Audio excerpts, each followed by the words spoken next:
Good morning and welcome to Brussels. My name is Jörg Niehoff. I'm Deputy Head of Unit in DG Research and Innovation for the European Research Area, Spreading Excellence and Research Careers. Today we are presenting a brand new call from our WIDERA Work Programme, which stands for Widening Participation and Strengthening the European Research Area. Today it's all about the European Research Area. We have a new call that was just published with the amendment of the work programme last Friday, and we are presenting today 3 call topics.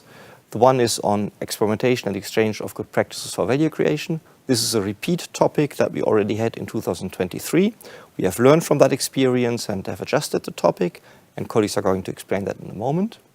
We have a second topic, Science Comes to Town. This one will be presented as of 10:30. And the last topic on talent ecosystems for attractive early research careers will be presented as of 11:30.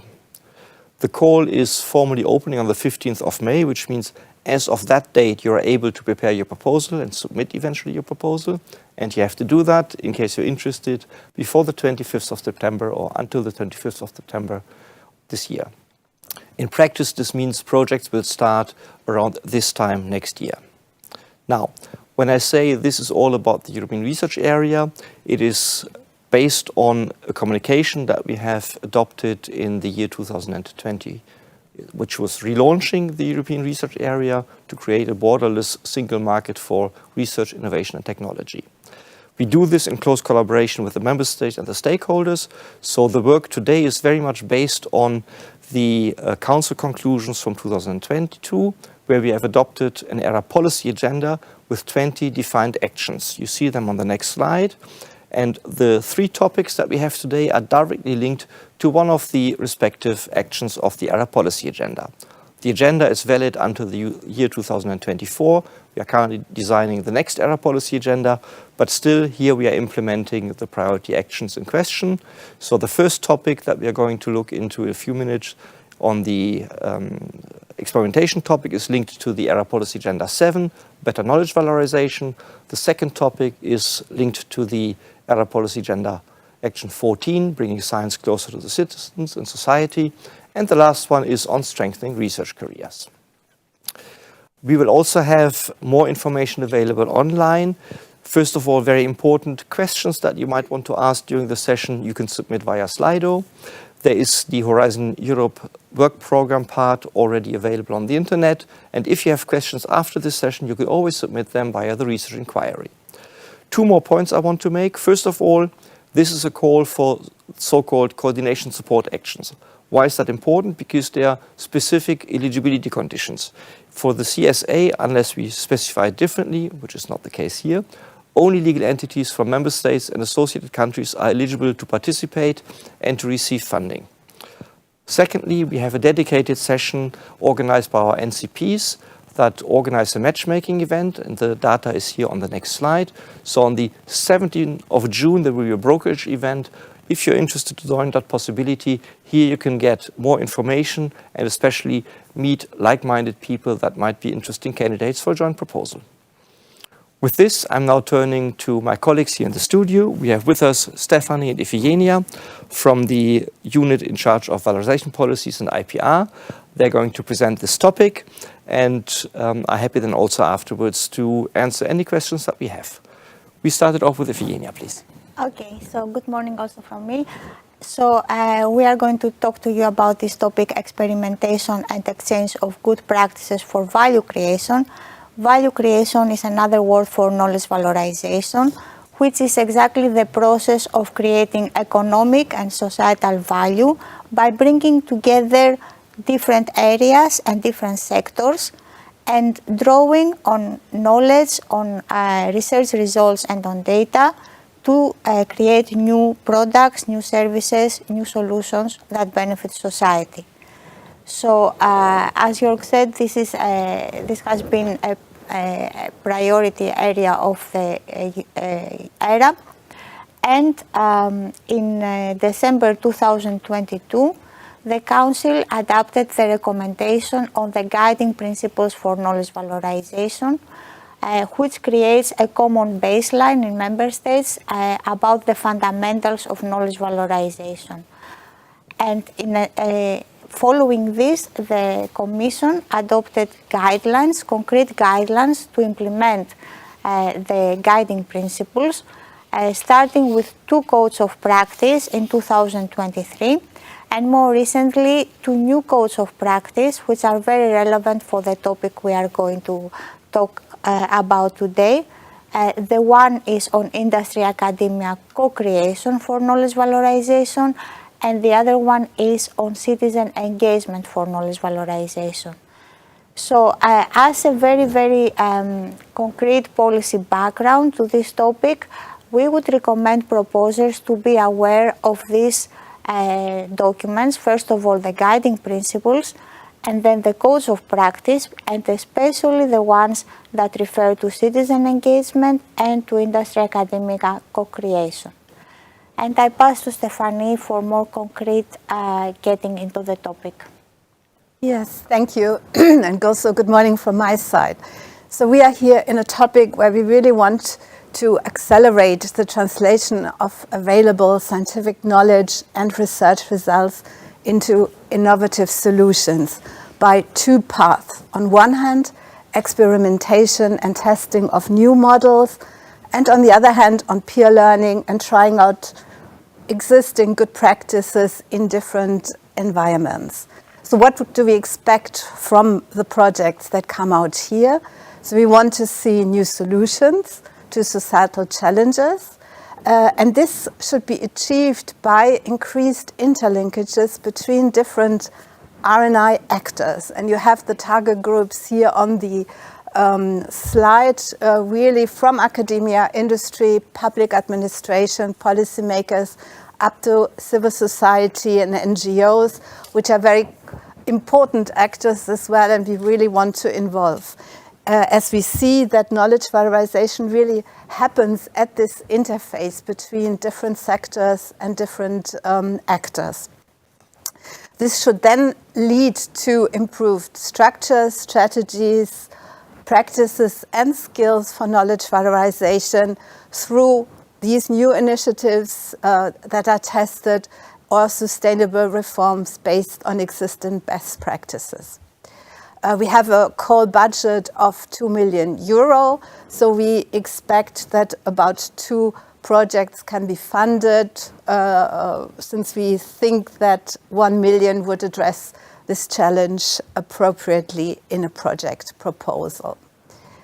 And for explaining more of the 2 challenges, I pass on to Iffy again. Next slide, please. Yeah, okay, I see. So the proposals should address at least one of 2 challenges. And by saying at least one, we mean that they can address both challenges when they concretely describe that, or they can choose to address either the experimentation or the transfer. In the case of experimentation, what we are looking for here is really the testing, but also the drawing the lessons from this testing. So what works less well, under what conditions, and so on. It is open to the proposers to choose the methodology of experimentation that is appropriate for their testing. So they can use foresight, randomized control trials, anything they want that is appropriate, but they need to address the society-academia collaboration for knowledge valorization. So the scope of this experimentation has to be about how academia and society can collaborate better in order to strengthen knowledge valorization. And examples for that are, of course, how to engage citizens, so citizen engagement in co-creation, how to best incentivize researchers to engage with society, with cities, with communities, and so on. So the code of practice on citizen engagement for knowledge valorization in particular can provide a lot of inspiration about the experimentation in this challenge, about the schemes, about the incentives, about the policies, and so on. As regards the second challenge, the idea here is that you always don't have to reinvent the wheel. There are so many good practices out there that might serve as inspiration, but of course they will have to be adapted, changed, inserted in your specific environment. So here we want to support really this transfer of knowledge, transfer of good practices from one environment to another. So we expect in a kind of teaming and twinning approach those who have good practices to collaborate with those who want to introduce new practices and to transfer this knowledge, in particular as regards academia-industry linkages, and also here the new code on academia-industry co-creation could provide a lot of background and inspiration and guidance. Or of course, in the quadruple helix constellation involving also citizens, policymakers, that would also be very well. In this particular topic, we can also imagine that a new project is initiated, certain reforms are initiated that could then be complemented by funding from the cohesion policy. For example, if a new co-lab, a new co-working space is established, we think that a combination of these funding instruments might be suitable. As regards the best practices, you find a lot of good examples on the EU Knowledge Valorization platform, where we have a registry of best practices with contact details of those who have already experience and who implement the practices. And you also find there all the guidance documents that Iphigenia has spoken about. So it's a one-stop shop for your background information. Thank you. And now Ifi will continue. So as Jörg said, this is a revised topic. We already have 3 running projects that have been funded from the previous call. And taking this into account, we have slightly revised the topic. So the first thing we did was to make more clearly the link to the policy context, especially the guiding principles. The codes of practice that I mentioned before were not adapted in time to be integrated in the text, but also this info day gives us this opportunity to really explain the link. Second, we slightly drafted the text so as to make more clear what we expect under the experimentation challenge and what we expect under the transfer challenge. So by providing more examples. And we also deleted the part where we were referring to policy recommendations, because really this topic is a very hands-on topic. It's a very practical topic. It is not aimed to deliver recommendations for policymakers, but to really test things, deliver lessons, and provide opportunities for change and actual changes that are sustainable. Finally, we also explained that we would expect to have in the consortia not only academia, but also other stakeholders, and especially practitioners of knowledge valorization. So this is very much in line with what we explained from the beginning, that knowledge valorization brings together stakeholders from different areas. So here we would expect to have industry, SMEs, citizens organizations, and so on. Yes, and for the final slide, Yes. I think we can be very fast. A couple of good tips. So first of all, please, in your project proposal, be very clear on the challenge you want to address. Is it one? Is it two? Is it both? As Iphigenia said, you can also address both, but be very clear what you want to do, what you aim for. Secondly, take account of the policy background that we have briefly explained to you. And as I said, you find all the reference documents on the EU Knowledge Valorization platform. Lots of useful information and background guidance. Take account of it. And thirdly, focus on concrete actions and tangible change. So the idea is not to produce scientific papers or scientific research, but really change, reform, sustainable reform action we would like to see in this projects, in these proposals that you will submit. And I think that is it from our side. So we are, of course, now available to answer your questions. Many thanks, Evgenia and Stephanie. That was very interesting. And it's good to see that we have this hands-on topic now being repeated, because we built a good population of projects that work. As they explained, this is not a research topic. It's really very much hands-on, bringing practitioners together. And perhaps on a first question from my side, you expect to fund 2 projects. Are they going to be addressing one topic each, one challenge each, or what's the idea here on having 2 projects? We have the 2 challenges because we would like to invite to select the best proposal. So we are not going to have one and one, but only look to fund the best proposals. They could be from the same challenge. But as we said, it could be also that projects address both challenges. So in any case, we could not have made this split, because we could expect to see also very good proposals that address both. Okay. And I see now our first question on Slido coming up. Perhaps you can also address that one, Evgenia. The question, I read it out for everyone. How many schemes and initiatives in your experimentations are you expecting to see in the proposals that choose to address the first challenge? Yes, thank you for that. To clarify this point, we have not indicated either minimum cases or targets, because again, it depends on how the experimentation action is structured. It could be a very big experimentation, which will be cut into different experiments. It could be starting from different experiments and finding out what works and what works less well or not at all, and to bring it together.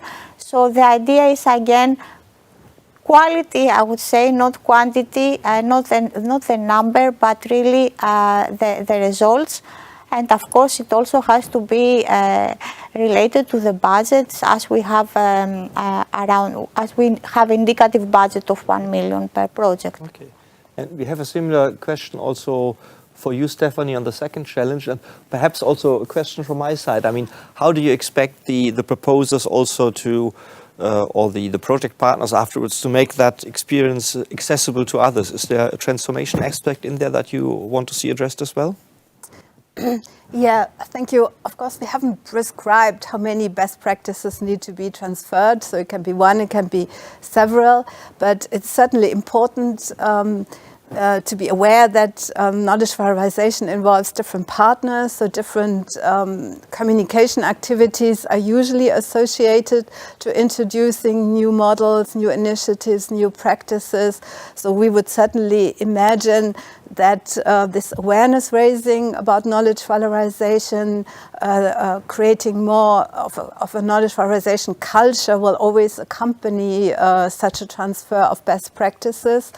And of course, if it works really well, we would be very happy to learn about it and publish the results in the EU Knowledge Valorization platform, where we really promote such successful practices to inspire others and to show that it is possible. So we really hope that this transfer would be accompanied by communication, awareness raising, to spread the knowledge about this practice and to make it more impactful. Okay, so important invitation, visit already now the Knowledge Valorization platform. It will also help you to get a grip on preparing a proposal. We see now a question coming in that looks into the transnationality aspect. So again, for you, Stephanie, I guess, since it's on Challenge 2, is it necessary that the proposals transfer to another country, or how do you see that point? Yes, of course, the eligibility is what at least one project partner from one EU member state or associated country, as you said, Jörg.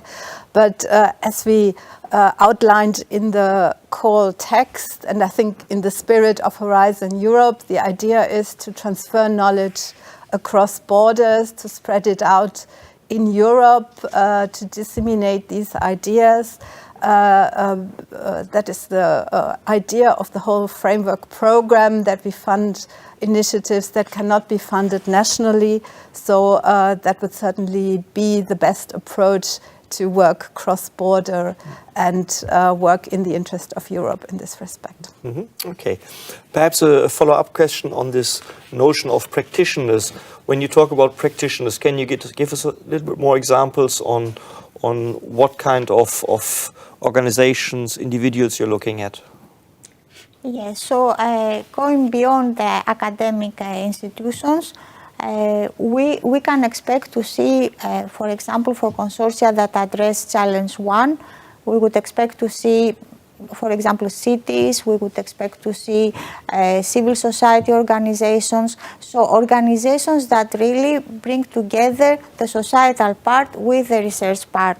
But also in this one, but especially also on the Challenge 2, we would expect to see industry, SMEs and other organizations which bring together this possibility of bringing best practices and transferring them to another environment. Would you expect those different types of entities being part of the proposal, so part of the beneficiaries, or are there other ways for the consortium to involve these partners? They could be part, but for example, when we are talking about citizen engagement, we don't directly think that we should involve citizens as members of the consortium, but it is about the intermediaries and the organizations that work with the citizen engagement actions. Okay, so important for proposals to describe in their proposal how they engage with those types of actors that are not directly beneficiaries. Exactly. Okay. We have here also a question on the duration of the projects. What is the expected length of the project and a notion of the size of the consortium? Perhaps for you, Stephanie? Yes, I can try. So we could imagine the project could last for about 1 to 3 years, maybe 2 to 3 years. It's usually quite a good duration of a project, but it's not prescribed. I mean, just do it and propose the length that suits best to what is planned in the project. And the optimal consortium size also here, there's no prescription. A recommendation may be that at least the countries that are involved should be in the project, but we would also not give any strict or even advised size of a consortium. Good, and I think the general principle applies always. You have to explain in your proposal why you go for a certain duration or for a certain consortium size as part of your explanations on how you build things together. There is a question on the organizational level. So does each beneficiary of the consortium for Challenge 1, so I guess that's for you, Iphigenia, have to adopt and implement at organizational level an engagement strategy for value creation? Okay, what's your view on that? I think this is a very good question that relates to the code of practice on citizen engagement. So it is one of the guidelines of the code of practice that organizations need to adopt a citizen engagement strategy at organizational level. Now, so of course, it is one of the guidelines of the European Commission. It is not a requirement, let's say, for this topic. The aim of this topic when they address Challenge 1 is really to test the different schemes, different initiatives, and to draw the lessons from that. It would be very beneficial to have an engagement strategy, but it is not a requirement of the topic per se. It is a guideline of the Commission that is given in the code. Okay. Good. Then there's a question on geographic coverage regarding notably involving widening countries, and perhaps that's a question I can take myself. Of course, this is in the part for the European research area, so the typical limitations that apply to the widening part do not apply here, so consortia are free to build a consortium in any composition they wish, as long as it's member states and or associated countries. Of course, we have an interest of bringing this experimentation topic to broad audiences. So, of course, think also where you can have a big impact, but we are not prescriptive on that. Perhaps the question on the expected outcomes. Of course, those of you that have already found the detailed call text will have seen that we have the typical sections in there, as we always structure our work programs, outcomes and scope. But perhaps if Yenia, Stephanie, you can be a little bit more explicit about the outcomes in your own words. What do we expect at the end of the project to be there? So when we talk about value creation, we expect to have real transfer to the economy and society of best practices. We expect to have new knowledge about what works through the experiments. So we expect to have a real strengthening of knowledge valorization. But we also expect to have, especially in the case of experimentation, some new solutions, new initiatives which have been tested, and so on. Maybe Stephanie wants to add? Yeah, maybe I can add for the best practice or peer learning challenge. We would really like to see that new practices are transferred in a different environment, that sustainable reform is happening there. It's not just giving advice to others what they should do, but that it's really done. That is really, you see the reform in the organizations that participate and are interested to be inspired. And so this reform, we should also help to accelerate and improve knowledge transfer to society and to the economy. Good. We still get some questions, so we go on a little bit. There's a question, how much of accompanying research is possible in such a project? Who wants to take that?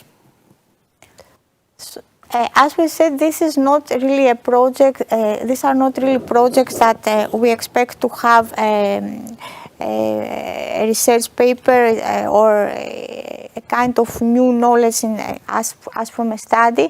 However, I think that in the case of experimentation, for example, because of the testing, there is some possibility of the new knowledge in the terms of what have we learned and providing a methodology how to do this better.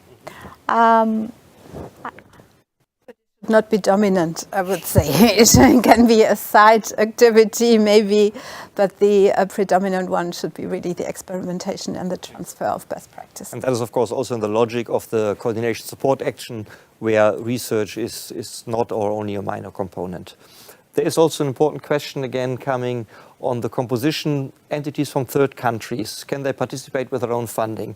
And there I encourage you again to look at the eligibility conditions and the general annexes. Since it's a CSA, the participation is limited to legal entities from member states and associated countries, so the answer would be a no. With this, we are coming slowly to the end of our session. Many thanks to Stephanie de Fienia for having helped us here to bring some sense to that topic. It's an interesting topic because it involves stakeholders that are not the typical stakeholders in our Horizon Europe calls. So we are very much looking forward to getting exciting proposals. And we are now moving on to the next topic. We will have a short break in order to make the new setup for the topic. And we continue here at 10:30 with Science Comes to Town. Many thanks.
Good morning and welcome back to Brussels.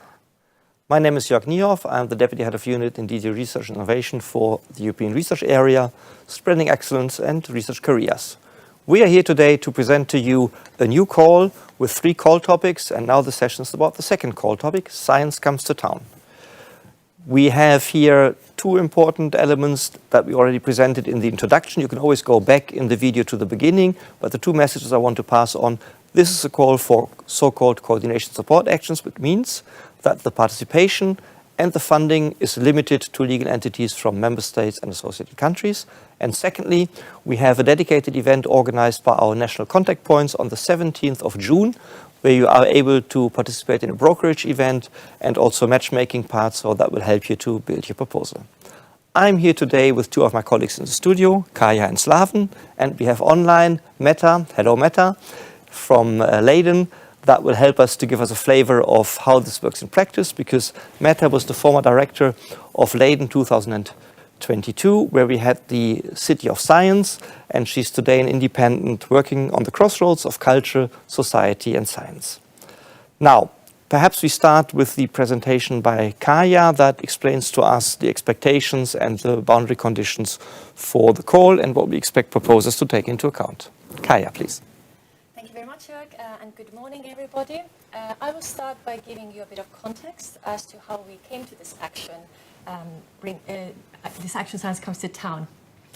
So this action was designed to support the ERA policy agenda and specifically Action 14 on bringing science closer to citizens. So this is about engaging citizens in the design and implementation of research and innovation policies and solutions. With the WIDERA Work Programme, we have been funding a number of actions in this area. And this includes actions where cities take center stage.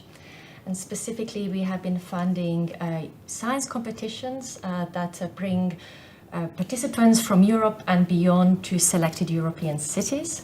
So since 1989, we have been running the European Contest for Young Scientists, USIS in short. And in 2022, we introduced a new contest for young and early career researchers, in short EU Talenton. And that same year, in 2022, we tested an approach where a single city, so in this case Leiden, the Netherlands, hosted these 2 competitions together with the City of Science program, which included a year-long program of events and activities connecting citizens and science. And the second edition of this approach takes place this year in Katowice, Poland. Up to now, these 3 initiatives have been funded as separate grants. And with the new topic, Science Comes to Town, we bring the 3 initiatives into one single coordination and support activity. And the reason for this is to propose a competitive action that is open to multiple cities, where cities can bring their own local experience and expertise, and we hope that this results in a richer and more impactful program. On the next slide, I will get into the details of this core topic. So in a nutshell, this topic invites a small group of at least 3 cities to jointly design and implement a vibrant and engaging year-long program of activities that connects local research and innovation communities with citizens and stakeholders. And all this around the topic of science and its role in society. We have a number of expected outcomes. We want the projects to deliver a comprehensive program with a robust concept and brand. Also improved communication of science to the broader public. Enhanced discussion and debate on the future of science and research and innovation policy in Europe. And finally, improved appeal of younger generations to careers in research and innovation. This topic has a budget of 6 million euro and it will fund 1 project. Now, with the next slide, we will get into each of the components, so the key components of this topic. We have USIS, we have EU Talenton, and we have the year-long program of events and activities. And now I will go into each, starting with USIS. So USIS is a science competition that brings together first prize winners of national science contests for school science projects to compete for prizes and awards. In terms of scale, it brings together students from around 40 countries. So this includes countries that have national science competitions. The participants are 14 to 20-year-old students. And the aim is to highlight scientific student achievements and to attract young people to careers in research and innovation. On the next slide, you see some annual figures for this event. So USIS is a very well-established event with a strong participation. You see the previous hosts of this event on the slide there. So annually, we have up to 150 contestants representing 40 nationalities. The contestants submit up to 100 projects, and the event itself attracts to up to 5,000 visitors. I now move on to EU Talenton, which is this newer science competition that brings together early career researchers to work on scientific solutions to societal challenges. So in terms of scale, it brings together researchers who are affiliated with a university or with a research organization based in the EU or in a country that is associated to Horizon Europe. The participants are 21 to 35-year-old early career researchers, and the expected impact is to attract researchers to careers in science and to promote opportunities in academia, industry, and startups. And again, on the next slide, you see some figures from the edition in Leiden, where we received over 700 applications, out of which over 100 were selected. And they represented 37 nationalities. And the participants were divided into 26 teams to then together work on scientific solutions. And on the next slide, please. Here I just wanted to highlight that both contests include a social program and a science program, including a variety of activities for participants to learn and also to have fun. On the next slide, I will explain a little bit about the prizes. So both contests are prize-based. There is a core monetary prize by the European Commission. And in addition, there are other prestigious prizes and awards that are donated to the contest, for example, by international research organizations such as CERN and the European Space Agency. The core monetary prize is allocated to multiple individuals and to the total amount of €80,000 for EU Talenton and €70,000 for USIS. And on the next slide, I will cover a bit the organizational aspects. So there are rules and guidelines for both contests, which we will make available on the website, and this can also help the proposers. An important thing to note is that the city that the proposers appoint as the host of USIS 2026 will have to involve its respective national USIS organizer to run this competition. So that can be as a project partner or as a subcontractor. And there is a list of USIS national organizers available online. You can find more information about both contests on their respective websites, and there are also several videos available from the previous editions that we encourage you to watch.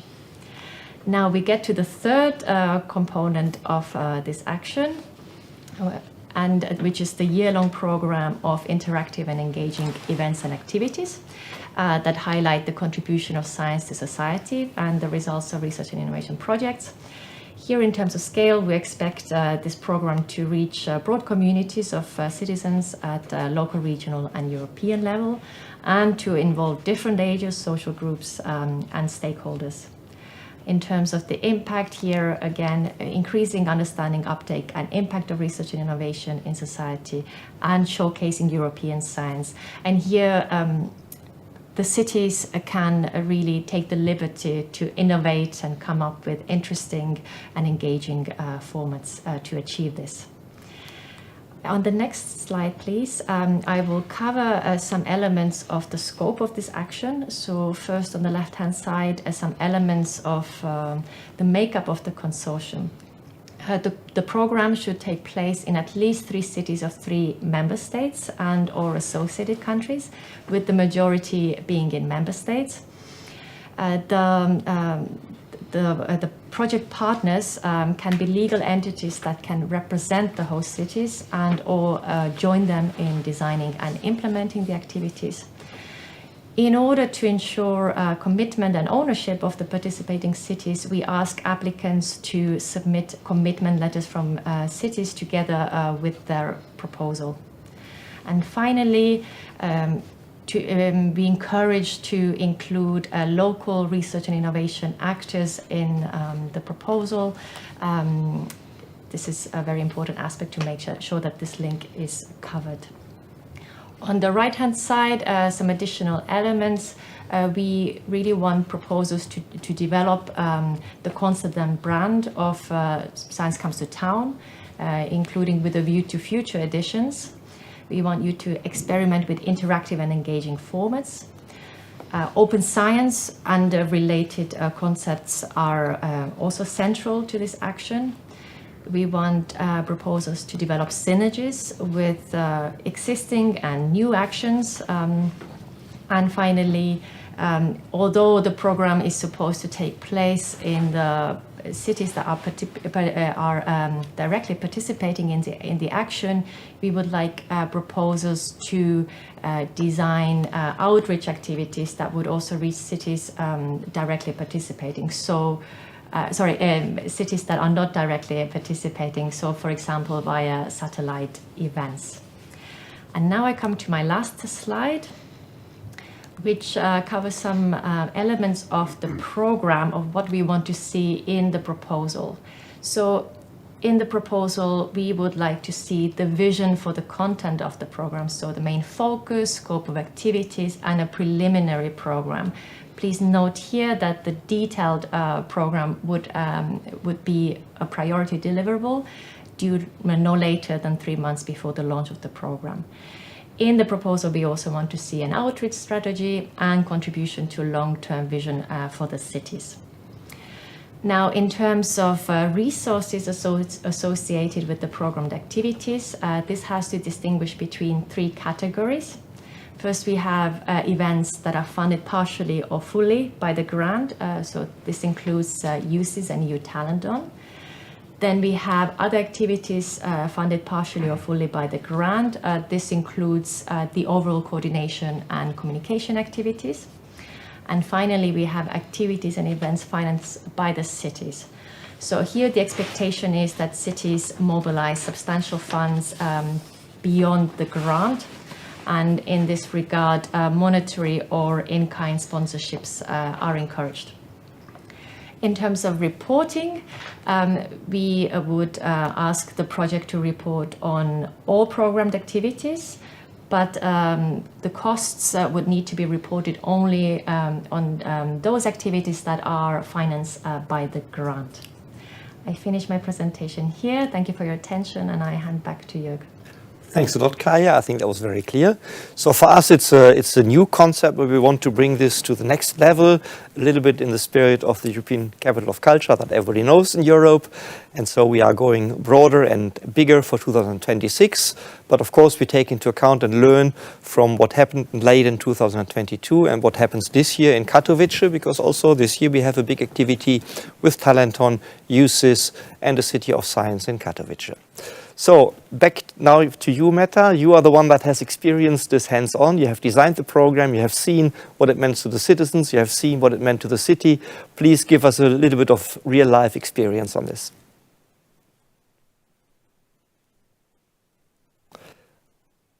There is a sound problem,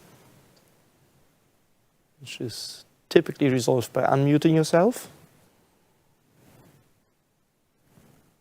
Michael. The mic is on. My mic is on. Now we can hear you. Can you hear me? Yes? Okay, excellent. wonderful.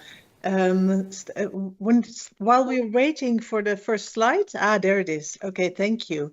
Yes, indeed. In 2022, I was happy to be the director of the very first European City of Science 2022, which was the first year-long science festival in Europe. We really presented 365 days of science with the overall aim of connecting science with society. And we did so by not only bringing science to the table, but the whole spectrum of human knowledge, including, of course, also humanities, social sciences, but also expertise and know-how, arts and culture, and of course, craft. And we did this for anyone with a curious mind. Next slide, please. And in doing so, during the year, we developed a new model for public engagement with science, the Leiden 2022 model for public engagement, because to us it was really key to foster trust in science among broad audiences. And we realized that in order to gain and maintain that trust, we really had to collaborate with citizens. And we did so by means of co-creation and participation, bottom up, in many, many playful interactions with citizens. We also chose to do this on a local stage, to seek out people in their own environment, to develop a program based on their questions, their interests, their curiosity. We did not communicate scientific facts and discoveries as such in top-down ways. We really aimed at enabling people to connect with science and citizens with science and scientists in new ways. If you want to know more, then check www.modelleiden2022.nl. Next slide, please. So when we started, Commissioner Gabriel said this year Leiden will be a bridge, sharing science, knowledge, art and skills, building new connections between science and society in innovative and open ways, which was wonderful, of course. Next slide, please.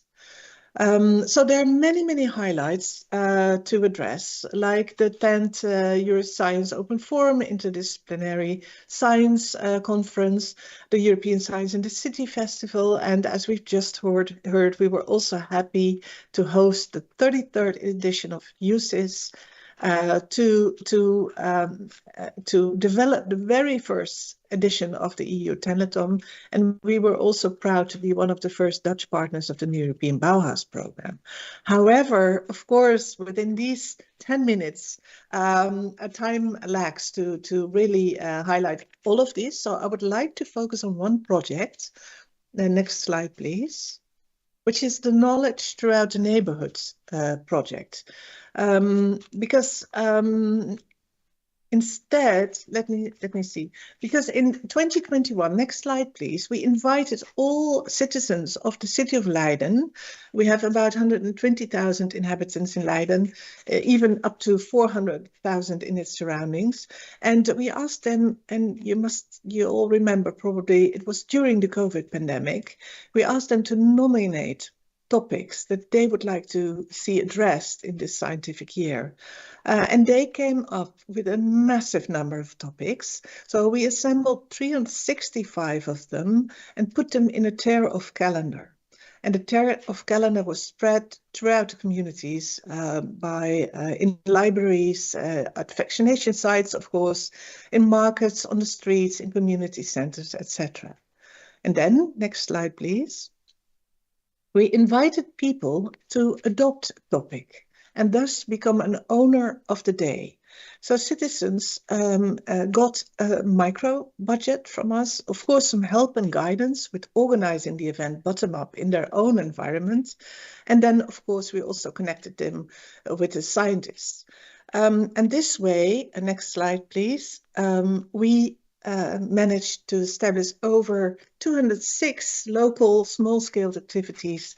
And yes, the last lockdown in the Netherlands was lifted at the end of February. So this took place in a time span of almost 10 months. One example is April 14 was Quantum Day, and then the local neighborhood committee of Vreewijk in Leiden organized a quantum meetup in their street with all kinds of mini lectures from scientists, but they also served quantum soup soup to symbolically send a message across that one way or another, we're all part of this huge quantum soup. Next slide, please. So this single slide gives an overview of all the results of Leiden 2022. In the next slide, you can see what happened with knowledge throughout the neighborhood.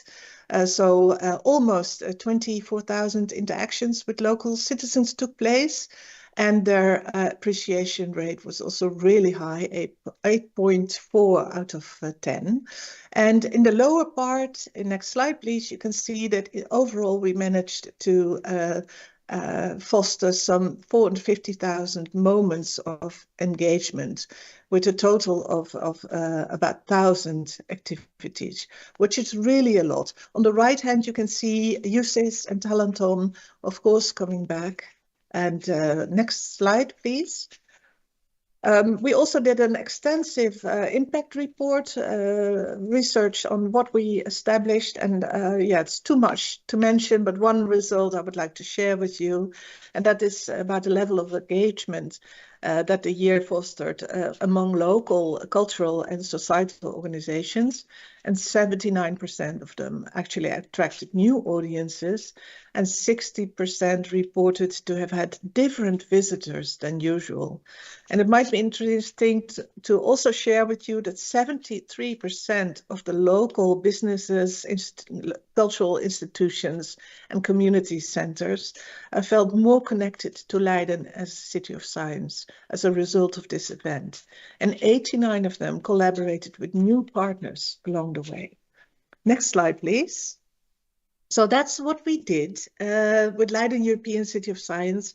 Our dream was to create a legacy of multiple European cities, connecting science with society in a year-long programs with a participatory attitude and methodology, playful, vibrant, bottom-up, and of course inclusive. And we're really curious to see whether you will follow in our footsteps. If you want to know more about our year and about the results, please check this web link. On our website, you can find it under Impact and Legacy. Next slide, please. Yes, so who knows where science will come to town in 26. Well, of course, we wish our colleagues in Katowice a very good year this year, and we're looking forward to see what will happen and where it will happen in 26. Thank you very much. Much, Meta. If you would be in the studio, you would have seen what a big smile you put on our faces here. Really exciting to see how this arrived at the level of citizens, and what a beautiful program you did. So congratulations again for the great job you did there. Perhaps, if I may ask you directly, it's a lot of work that goes in there. So if you would have to explain to a mayor of a city why it makes sense to do such an activity, why to put the effort in, what would you explain to them? How would you sell such an activity? Yes. Thank you for that question. Well, of course, I mentioned at the beginning of my presentation the importance of trust in science. And in the Netherlands, for example, the Rathenau Institute does every few years they do a research about trust in society. And trust in science is still larger than the trust in governmental institutions, for example. But it's really important to engage people, to make them participate, to make them feel part of what we're doing in the scientific sector. And yes, there are many beautiful ways to do so. So that would be the main argument, I think. And yeah, furthermore, of course, it's also really good. I mean, the economic spin-off is, in our report, it was stated that it would have been about 20 to 26 million for the town over the course of the year. And we almost doubled the number of scientific conferences taking place in Leiden. And that is still going on. So there's a huge spin-off also after the event. So yes, don't hesitate, do it. It's a fantastic chance for everyone. Very good. Thank you so much. We'll certainly get back to you in a minute. So we start with some of the questions that we see here. So the point made by Kaya was important. We have three basic components: the annual program of activities, users and talent on. And one of the questions is it mandatory to include these three key aspects? And so the obvious answer is, of course, yes, you have to cover all three parts. On the first one, on the one-year program, you can go crazy and inventive and design whatever you want and be ambitious as much as you can. But we are very prescriptive on the other two parts. And perhaps we allow Slaven to give us a little bit more background on users and talent, on what does it mean in terms of how to include these in your project proposal, what does it mean in terms of costing of these activities, and so on and so far. Slaven, please take your time. Thank you very much, Jörg.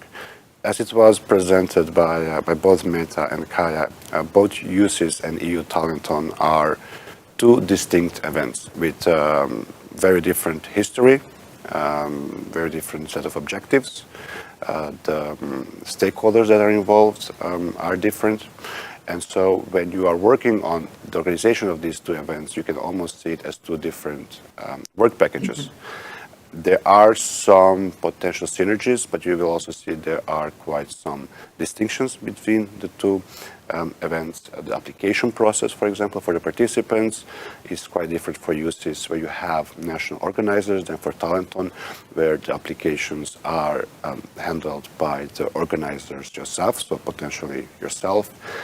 There are a lot of minor differences. For example, in EU Talenton, you have the teaming component, because a set of individuals that do not know each other will for a couple of days work very intensively on a certain idea, which you do not have so much in USIS, where the participants come in predefined teams, or if they can also come as individuals presenting a project they worked on in the past. So for example, you have the teaming component in EU Talenton, which you will not see so much in the USIS. Also, the people that are involved are quite different, and this is not just the governance. Just think of which staff members you need to involve. In case of USIS, you might be dealing with minors that need some additional support, which you will not have with EU Talenton, where the participants are aged between 21 and 35 years of age. And even think of very practical things. Think of a venue. So in case of USIS, you need a large venue where 100 plus participants will be able to expose their projects, while the EU Talenton requires a venue which allows a high number of teams to work in small groups. So these are just minor examples that show that there are some differences between how you organize USIS and EU Talenton. Nevertheless, there are also quite some synergies to be explored if you organize these events. So first of all, if you look at it from the perspective of the participants of USIS and EU Talenton, it can be extremely rewarding. For example, if you are a USIS participant, to also see what is being developed as part of EU Talenton, what are your older peers working on. And that's why, for example, as part of EU Talenton, there is usually a public pitching moment to which USIS participants could be also involved.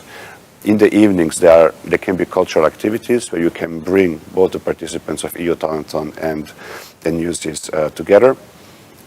The award ceremony is also a very good moment where you can think of bringing these two events together, because this will also help to create a large momentum. I think also that you should involve international press, and it might be easier to involve international press if the two moments are combined.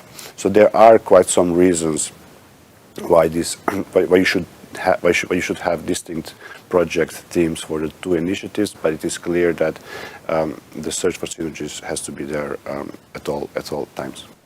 Okay, thank you, Slaven. Perhaps if I can add a few aspects of a more practical nature. First of all, if you write a proposal, you would probably consider to have dedicated work packages on these two strands of activities. Secondly, for the users event, it is only possible to organize this if you have a national organizer on board. And there's a list of national organizers that we'll make available with the documents that go in the call webpage when the call is opening. Secondly, you will also then see in the documents that, of course, certain costs have to be covered by your proposal, by the project. For example, the expenditure for bringing the people together, etc., etc.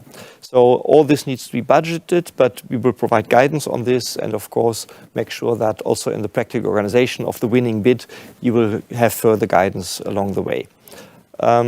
Perhaps we get to one of the questions that we see now in Slido. So the first one is a very simple but important question. How many countries are expected? More cities with fewer programs, fewer cities with more programs? Kaya, perhaps you can help us with that. Yes, sure. So the call text states that we expect a small group of cities. So it's rather fewer cities with more programs. But we do not want to be too prescriptive about it, so you can decide so that the resources of this grant would not be spread too thin. There's a question on the labeling, branding, that I can perhaps take myself. Why have we changed the name from City of Science to Science Comes to Town? We want simply to make a step forward in the concept and somehow make sure that we are having something that is closer to the citizens. So we chose to go for a different name. And secondly, the initial brand, European City of Science, was also protected as a brand. So we wanted to be able to have a concept with a larger number of cities, and that allowed us then to come to this new label of Science Comes to Town. There is also the question on the role of City of Leiden, and I would like to combine that with a question of how to integrate the two initiatives, talent and uses, in the activities. Perhaps from a practical perspective, since you have been dealing with this, you can help us with that matter. Role of the city and how to make it practical to integrate these two very distinct activities in your program and make sure they are implemented according to the very specific requirements that we have on these. Yes, thank you, Jörg, for that question. Yes, there were two separate grants. In our case, so we had two production teams, but we tried to create as much synergy within the program as we could. For example, we would have one dining location for both groups, so they would be able to eat together every night. And wherever we could, we tried to create that synergy. And that is something I would certainly advise other cities to do also, like I think Slaven also explained really well. Good. So a question for me on more guidance. So we are currently preparing the documents, and if you go to the funders and tenders portal, today the call is already there and the link to the work program, but what we will add at the latest by the day of the call opening, so by mid-May, will be dedicated documents for both competitions so that you have all the details that you need to take into account for the preparation of your proposal, including the up-to-date list of the national organizers for uses. We get more questions on the two components, talented and uses. So perhaps for you, Slaven, do they have to take place in the same city? And what organizational expenses are covered by the grant in that relation? So there is not clear criteria that the two events, that the two contests have to be taken, that they have to take place in the same place at the same time. We do encourage that, as what Meta mentioned, for some reasons, but nevertheless, if there is a clear case made why uses and talenton should not take place in the same place at the same moment, then of course this is also something that we are very much open to, because having them at the same place at the same time has some benefits, but also some challenges. Think of accommodation capacity, which almost has to be doubled. Perhaps you cannot use the same volunteers if they cannot be at the same event twice. So there are some both benefits and challenges associated with this, but for that we will listen to your proposal. Regarding the covering of the costs, so information about which costs are covered will also be mentioned in the documents that will be uploaded on the portal. There is a slight difference between uses and talenton.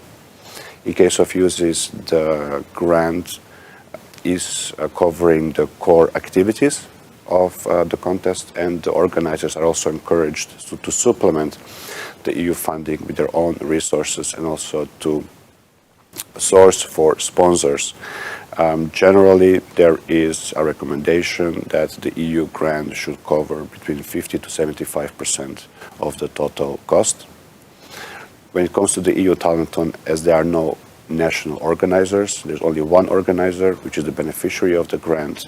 There is more flexibility to the percentage of the total cost that can be covered through the EU funding. There is also this ambition to include more honorary prizes, for example, or sponsored prizes like you have with USIS, but it is very clear that none of these competitions should be a mechanism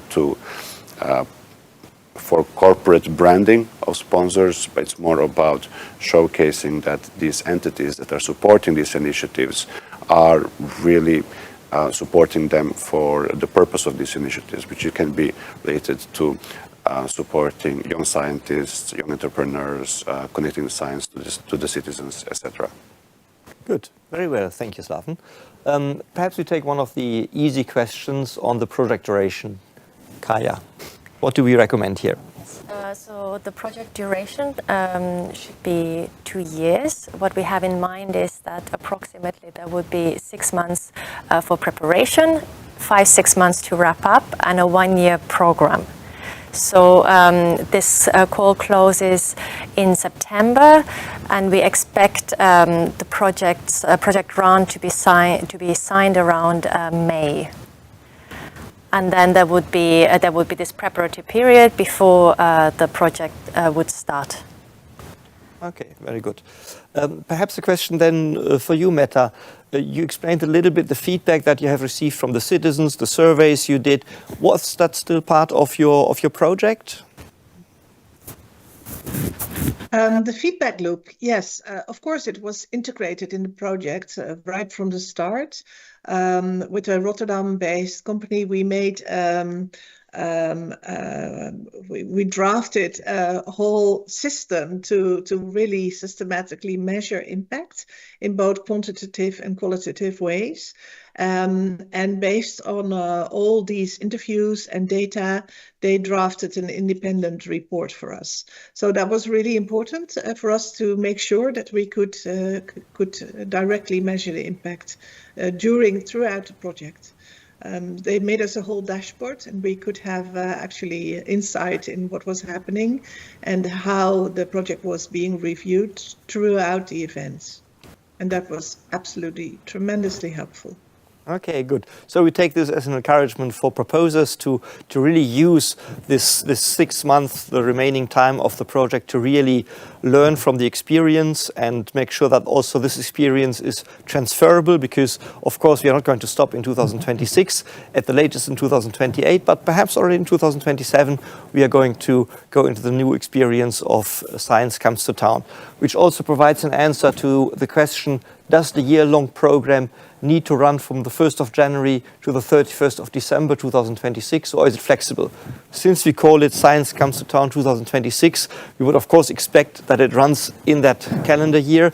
If you have different reasons or ideas, at least explain in the proposal why you would deviate from that. But of course, once we go into an annual exercise here, it would be nice to really have that linked to the calendar year.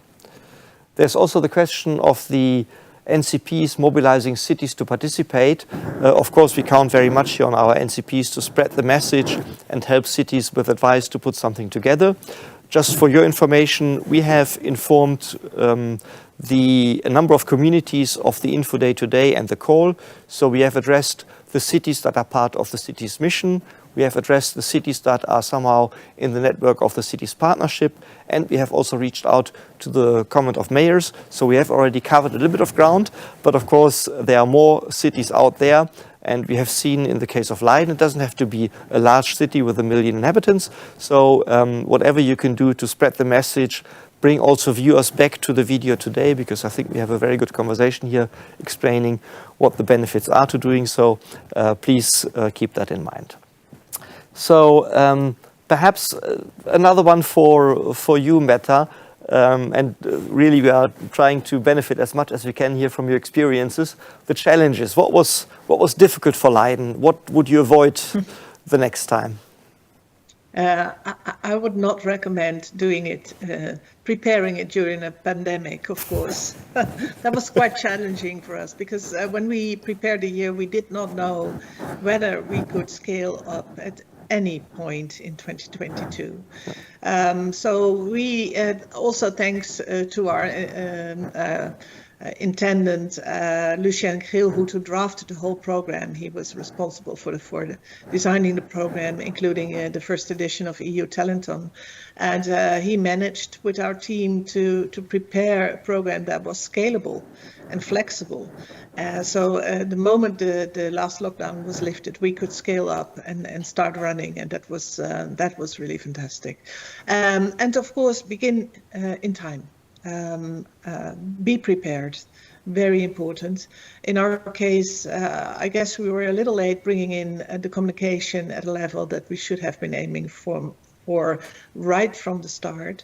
But anyway, if you're curious, do reach out to us and check the website, because we put as much information on the website as we can. Again, also in order to share what we know, what we learned, and what we can transfer to you. Thank you. Excellent. Thanks a lot, Meta. There's a question on events such as public engagement fairs are paid by the project, or only dissemination, communication activities and coordination of the consortium? That's an important question. I mean, we are offering here a very generous union contribution of up to 6 million. And of course, you have to request very well and explain how you use that contribution. It can cover any type of costs that are eligible. So yes, also public engagement, fairs, communication. But what we want to see also in your proposal is what are the activities and an estimation of a value of those activities that are organized without using our contribution or only partially paid. So we want to have a big envelope of activities where we see clearly these are the things where we make a difference, because that's where you use our resources, and these are the things that you do with sponsors, with own resources, and so on and so far. So that's important in your proposal to describe, because we are looking at a big splash that we want to do. It's not only about spending our 6 million, it's about using our 6 million to have a really large-scale exercise that covers the year of programs in a number of cities. And in order to do that, of course, you also need committed cities. And that's why we, with the proposal, also expect you to put forward a commitment letter. And Kaya, perhaps you can explain to us what we expect from these commitment letters and who should sign them. Yes, so the commitment letter should include an acknowledgement of this commitment by the city with a short explanation of how they will contribute towards this initiative. And of course, in the proposal itself, there should be detail on how the city authorities will contribute, so the type of roles, resources and support that the city will provide. And the commitment letters should be signed by the relevant representatives, such as a mayor or equivalent city governance representative. So it should be the highest level of authority in a given city. Okay, so that's important proposals. If you want to be successful, make sure you have the cities really signed up, either as part of the consortium or at least with fully fledged commitment letters. Perhaps, Meta, I pick another question where we can benefit from your experience. What type of organization was it that you used to have the dashboard, the monitoring, and all that feedback loops? Okay, well, we made use of a company in Rotterdam, Siggerbox, they're called. So we chose to go for an independent market party.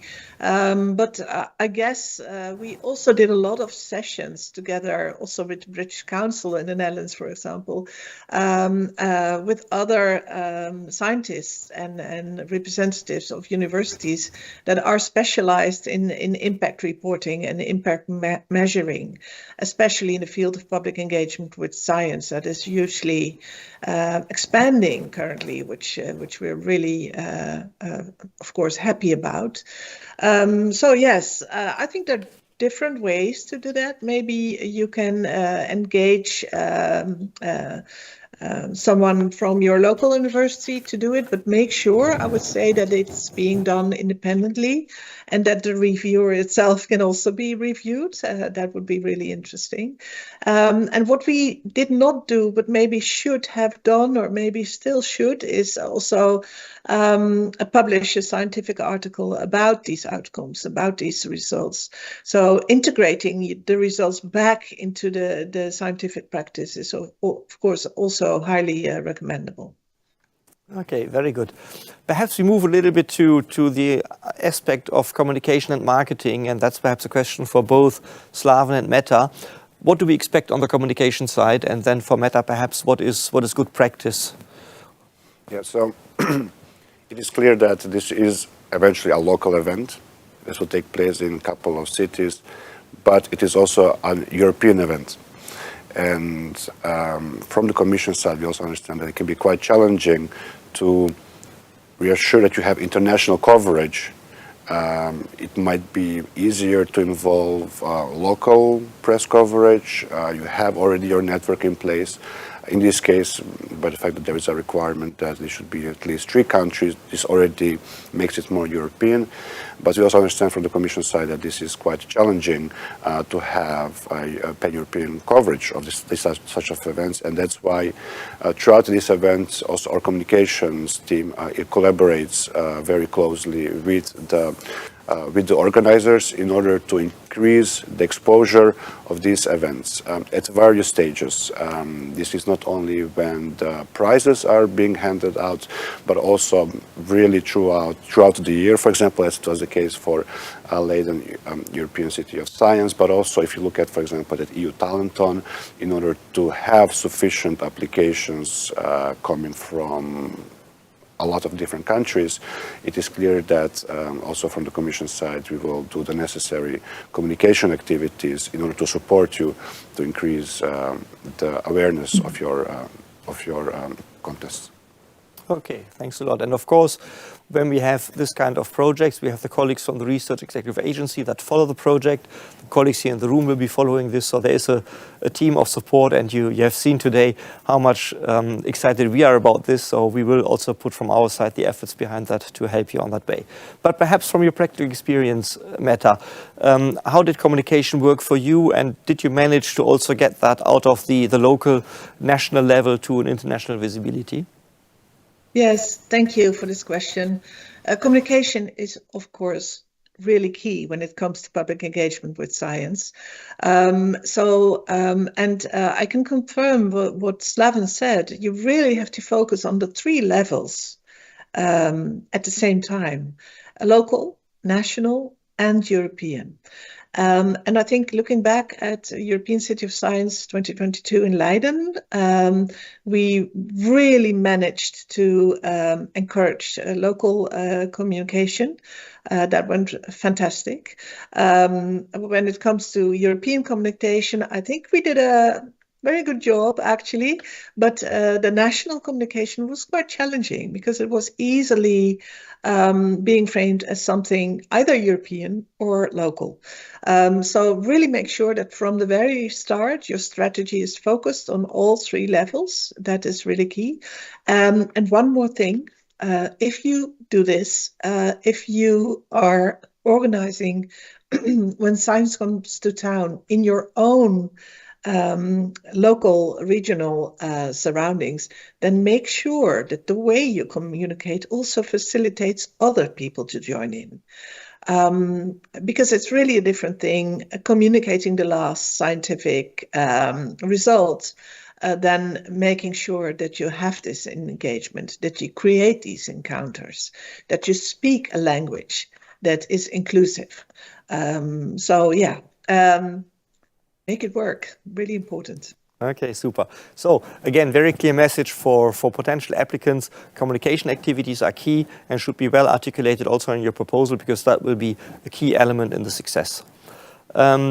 Let me see. There's a question, can both towns and cities participate? Well, we had a similar question when we prepared the proposal from the program committee members, and when we did some research, it's not so easy to make that distinction. So whether you consider yourself a town or a city, you may participate. That doesn't make a difference for us. Perhaps just one more comment on the communication, since I just remembered. Of course, we always try to make good communication for our projects, but what we learned from our colleague Karen, that is not in the room with us today, that there is no other project that we are funding that gets as much publicity as uses. So that's the one. If there's a winner in your country, they make it to the 8 o'clock news on a Saturday evening. So be aware that there is also a lot of visibility that you gain simply by having some of these flagship events in your program. Okay, so again, one that goes to the practical experience of Leiden. What was the experience of Leiden City in framework program calls when applying to these calls? Do you think a newcomer to the project, to the framework program project city would have the capacity? So this is really a very, very good question, because we are addressing here legal entities, organizations that are not the usual participants in the framework program. For a city to write a proposal is certainly something very unusual. So perhaps the question first to you, Mette, how does it work from the perspective of the city of Leiden? Perhaps a little bit background also on the partners that you included, either formally in the project or in your broader environment. Give us a little bit of a flavor on how that worked for you. Okay, so how it worked for us in Leiden is that a special foundation was established that produced the whole project, commissioned by 4 partners, local partners: the municipality of Leiden, Leiden University, Leiden University Medical Center, and the University of Applied Sciences in Leiden. And we really collaborated with these partners primarily, but of course the stakeholder mapping of the foundation entails many, many more partners, like all kinds of local and national institutions, and also stakeholders like the local marketing, Leiden and Partners marketing company, etc. So yes, a lot of stakeholders involved. In our case, a foundation, but I do think there are many, many different ways to produce this. You could easily imagine it being produced from one of the key partners itself, like, for example, the university. So I guess there are multiple possibilities to do so. Okay, but I think the message is clear that you need a dedicated team, but you also need people with experience in applying to the framework program. And since we also encourage that the science partners of your community are somehow part of the activities of the program, it makes, of course, sense to consider, for example, a university that has experience in applying to the framework program as a partner in such a project. And there are, of course, plentiful around of them. Good.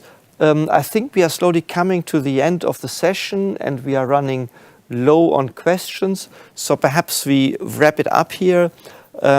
So from our side, a very exciting new topic with a very substantial budget. 6 million is a lot more than we have paid in the past for the combination of City of Science, Talenton and uses, but we want to go substantial. We want to allow cities to make a contribution. We understand that the transnational collaboration, of course, means also an additional effort that we have to take into account. We are looking forward to a lot of exciting proposals and to a very exciting, successful proposal that we then can visit as of the 1st of January 2026. We have, of course, the possibility to, again, I underline that, on the 17th of June, to use the brokerage event of the NCPs to bring together interested cities. So there will be a dedicated slot, again, for this call topic. Again, remember to visit at the latest at the call opening our funders and tenders portal to make sure you have the up-to-date information on the 2 compulsory components. And perhaps, again, the last word to Mette, to give a last word of encouragement, and then we say thank you to everyone and see you back in Science Comes to Town 2026. Mette, please. Yes, well, thank you very much for welcoming us here. We look back at a fantastic year in Leiden, and we would wish every European city to be able to host such an event. And I would like to congratulate you all with the new program When Science Comes to Town. I think it's really timely to do this now in a moment that we need to engage citizens every day in everything that we do. And as I said, we will be really curious to see what will happen, which European towns will come up with their plans and their proposals, and we will have a keen eye on their programs and their results. So good luck with preparing your call, and thank you very much. Thank you.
Good morning and welcome back.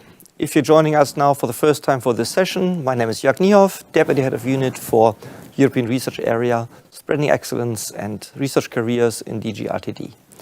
We are here today for the Info Day on one of the Horizon Europe work programs, widening participation and the European Research Area, and this is all about the European Research Area. If you have missed the first part, I encourage you to go back to the recording where you get some general information about this call topic. Two main messages I would like to pass on. This is a call for so-called coordination support actions. This is important because it limits the participation and eligibility for funding to member states and associated countries, so keep that in mind. Secondly, we have an NCP network that is organizing a dedicated brokerage event on the 17th of June. You will find the slide link in the previous presentations. We encourage you to use that possibility. Here you can get support in building your consortium and meet like-minded people. Now, the topic now is about talent ecosystems for attractive early research careers. It's a topic close to our heart. It's a big topic that we have here with 20 million. I just told my colleagues it's the first time that we have such a big topic in our ERA part of the work program. So we have high expectations, but we also know that there's a lot of interest in that topic. I have with me today in the studio our colleague Dario, that's in charge of research careers in our unit. We have with us Pascal. He's the head of the Graduate School at Faculty of Medicine in Aalborg in Denmark. He will explain to us what it means for him as a university and also his partners in businesses to make that attractive. And last but not least, we have Pil Maria with us. She's Vice President of Eurodoc, the European Council for Doctoral Candidates and Junior Researchers. So she's able to tell us what it means for a young researcher if we pull off this kind of initiatives. But first we start with Dario to give us a little bit the ins and outs for the call topic, the expectations and requirements that you have to take into account if you're interested to prepare a proposal. And of course, if you have questions, as usual, you can use the Slido possibilities to submit them to us. And looking forward to a good presentation and conversation between the four of us. Dario, please. Thank you very much, Jörg. This is, as you said, a very important call in the context of Action 4 of the ERA policy agenda on strengthening research careers. So I will start, first of all, with a bit of information on what we are doing in Action 4 so that it is easier to understand how this call fits into the overall activities. Well, in the context of Action 4, we are working along four main strands.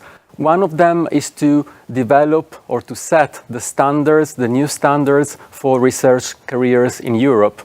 And that is why we have adopted, I should say the Council has adopted, following the Commission proposal, the Council recommendation on a European framework for research careers. That was done in December 2023. And this Council recommendation, this new framework, also included the new Charter for Researchers. So these are the new standards for research careers in Europe. And we are putting in place a number of tools to support the implementation of these standards. An important aspect in the context of these tools is to have also some investments, and that is what you see on the slide as the fourth and last strand. And it is in this context that we are launching this call, which will be a pilot call and which, as we will see, supports the implementation of the new standards for research careers at organizational level to improve researchers' careers, in particular for early career researchers. We can move to the next slide, please. And so, as you can see here, this call is about bringing organizational change and a coordination of measures in academic and non-academic organizations in order to create a talent ecosystem, I should say a number of talent ecosystems with a large pool of research and innovation positions that provide intersectoral career opportunities for research talents. When I say academic and non-academic organizations, it is important to have a look at what are the target groups for this call, and this includes employers and training providers of researchers. Therefore, this includes universities, research organizations, SMEs and businesses in general, industry, governmental entities, and civil society organizations, for example. Let's have a look at the expected outcomes of this call. So what do we expect to reach through these projects? We want to have the establishment of talent ecosystems that are able to supply employers with skilled researchers that respond to the labor market needs. A second expected outcome is to have a wide implementation of the new standards for attractive research careers. That is what I said just a few moments ago. So the implementation of the provisions of this new Council recommendation on research careers and the new Charter for Researchers, which replaces, in fact, the old Charter and Code. And finally, we expect to have an improved employability in particular for early career researchers within and beyond academia. As Jörg was saying, this is a big call. We have a budget of 20 million euros. The opening is once again on the 15th of May and closing on the 25th of September. And we expect around 15 projects to be financed. Next slide, please. Let's have a look now at the scope for this pilot call. Well, the scope is to support whole organizations and innovation ecosystems to implement the new standards for research careers as in the Charter for Researchers, the creation of a large pool of research positions in order to provide organizations and in particular businesses with highly skilled researchers. I would like also to say that when we say large pool of research positions, we want something ambitious. So we expect a large number of research positions to be benefiting either existing positions that benefit from the new from the projects or new positions. So I will say a few hundreds at least of positions benefiting from this. And then the support at the organizational level to improve the capacity for training, career development and talent circulation. Concretely, activities can go from the mapping of challenges to the development of strategies or action plans, development of joint training and career services. And here an important note is that this call does not foresee any direct support to researchers' salaries or mobility. Finally, when it comes to the scope, we also expect this pilot call to provide policy feedback on the implementation of the framework for research careers. Basically, we want to see how the projects go in order to see what to do next. Now, some principles and standards which are really relevant in the context of this call. I already said that we want to foster the implementation of the new standards for research careers, but what is really important is that the partner organizations are expected to either have already received the Human Resources Excellence in Research Award or to commit to apply the new Charter for Researchers and to start the process which leads to obtaining the Human Resources Excellence in Research Award within the duration of the grant. And we can move to the next slide, which puts together in a visual what I try to explain. So I hope that this helps a clearer understanding of what this call is about.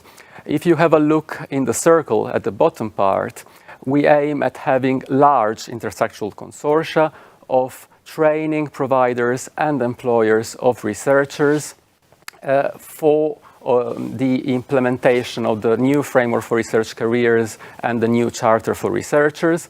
These large intersectoral consortia will form talent ecosystems, which can either be comprehensive or they can also be thematic. So a specific area can be chosen, which could be digital, health, climate, automotive, and so on. Now, these talent ecosystems will foster cooperation between the various actors in order to foster overall easier implementation of the, easier employability of early career researchers. We expect to have organizational change through the implementation of the charter linked this to the implementation, to the Human Resources Excellence in Research Award. Of course, this will also bring attractive working conditions and careers. And we expect also these talent ecosystems to foster easier, better career development and interoperable careers. And we can move to the last slide, which is a slide summarizing what the Human Resources Excellence in Research Award is and how it works. Obviously, this is a very simple slide, but this is just to say that the Human Resources Excellence in Research Award is the mechanism that fosters the implementation of the principles of the European Charter for Researchers. This is a voluntary, structured and monitored auditing mechanism based on continuous assessment. There is basically an initial gap analysis, the development of action plans, and then there is assessment of all of this in order to obtain and then also maintain throughout the years with cycles of assessment, the Human Resources Excellence in Research Award. And I will stop here. Jörg, back to you. Thanks a lot, Dario. I think that was very clear. So, as you have noticed, we have a very unusual format for the Info Day because we decided to also have external speakers here. And so we now want to hear a little bit from Pascal how this works from the perspective of the university and also from the perspective of the businesses that we want to involve here. So what's in it for you? Thank you very much, Georg, and welcome to everyone here.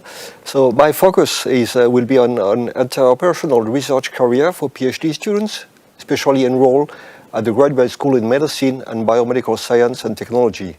So my name is Pascal Madeleine. I'm a professor at the Faculty of Medicine, and I'm also head of the graduate program. Next slide, please. So for those of you not being aware of where Aalborg is in Denmark, and Aalborg University is mission-oriented, meaning that actually we strive to find solutions for society. Aalborg University is also known and well known for its approach, basically the problem-based learning approach. And this approach is important because it enables us and our students to meet societal, educational demand and changes. At the Faculty of Medicine, we use health data and digitalization to find health solutions that require actors from different sectors. So that is, for example, having engineers working with telemedicine, medical doctors using ultrasound technology, and then data scientists with knowledge in artificial intelligence. Just to mention again that we want to shape the future of the healthcare system. Next slide, please. And I guess that those of you that have been taking a PhD will remember that all PhD students and postdocs are on a mission. We have a mission in the sense that you have to conduct a very complicated process and project and to finish it in a timely, wise manner. So basically, the scientific aspect is very important for postdoc and PhD students. At Aalborg University, we have 7 programs, depending on the topics you work with. But this is from the scientific part of it. We also have actually mandatory aspect in relation to the side of the research. And this is the obligation to have more than one supervisors or having more than one mentor for postdoc. This is also the mandatory collaboration. So basically, the Danish regulations say that there has to be external collaboration, and we especially set a focus on international collaborators. And this is an important part of being and conducting a PhD study.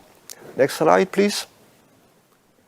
At the graduate school in medicine and biomedical science and technology, actually, we make sure and we support our PhD students all the way through. So basically, when you start a PhD, you will be offered the possibility to have a mentor. We will also conduct competence profile. So basically, the PhD students know what he or she has to be maybe better at. That's from day one. After 11 months, we actually ask all our PhD students to make a PhD plan where they have also to integrate what have they thought about the career they want to continue with. We have started last year a career course, so basically showing that actually there's different paths for PhD students, and we also offer sparring in relation to career. After the PhD, actually, all the previous PhD students have the possibility to themselves become mentors and even ambassador of our university. We also have some very specific focus points about ecosystem for young researcher, and it's about the career outside academia, innovation, and of course also the transferable skills that one has to be able to continue with. Next slide, please. So basically taking some of the presentation that Dr. Vansgaard gave last year. So Stefan Vansgaard was a PhD student at our doctoral school, and he's currently director of data management and standard at Novo Nordisk in Denmark. And we were asking him, Stefan, please tell us what has been of significance for you when you were doing a PhD study, and what did you keep from that? And he mentioned 9 points: problem solving, analytical thinking, handling of medical data, communication and presentation skills, know-how on clinical trials, supervision competencies, working independently, and then this cross-country collaboration he had the possibility to do with Australia. But nothing at all was mentioned on age reflex, which was the topic of his PhD. So by this, I just want to emphasize that actually transferable skills are very important. And when you are, as a PhD student or a postdoc, actually moving and exposed to a different environment, you will be testing yourself and you will be validating some of these competencies. And this mobility encompasses collaboration with different disciplines and different countries. Next slide, please. And why is it important? It's important because it impacts actually the research of what you will be doing. So if you look here, we have made a SciVal analysis of the last 5-year PhD students at the graduate school of the Faculty of Medicine, and just briefly mentioning that geography and then collaboration make a difference. So if you have international collaboration, and if you have collaboration with academic or non-academic corporate, actually you will reach further. And this you can see on the number called 1.58. It just means that actually if you have been publishing a paper with an international collaborator, this paper will be cited 58% more than if it was not the case. So again, emphasizing the importance of collaboration. Next slide, please. So to conclude here, I hope you will agree with me that we have big advantages of having external collaboration and having mobility. You achieve a higher impact of research. You develop competencies and network, and often actually move for something that has been very monodisciplinary to some pluridisciplinary research. You get new ideas in terms of research and innovation. You start new projects, and this also gives you new opportunities. So these opportunities actually are beyond academia and ensure interoperability between sectors. So for now, as a head of the graduate school at Aalborg University, I have a focus on dual career and especially also on postdoc. And that was it for me. So, Georg, thank you very much. Thanks a lot, Pascal. super interesting also for me to see, because it reminded me of my PhD, and 30 years ago we were in a different setup. We didn't have all these fantastic offers, so really impressive to see. And you stress very much the element of the ecosystem, but also on the skills and talents that are relevant for the labor market. And I think that's a good message here, that in the institutional setup we can help doing things that improve that for the university as such, and not only for the individuals. But perhaps now over to you, Pil Maria. You have a lot of members that are exactly in this situation. So what would your members expect to get out of this action? Thank you. I think our members expect and hope for a lot of things. Maybe not expect, but more what they hope for. So as you said, my name is Pil Maria. I'm an early career researcher myself, and I'm here as the vice president of Eurodoc. And I'm not certain that everyone who's listening today knows what Eurodoc is.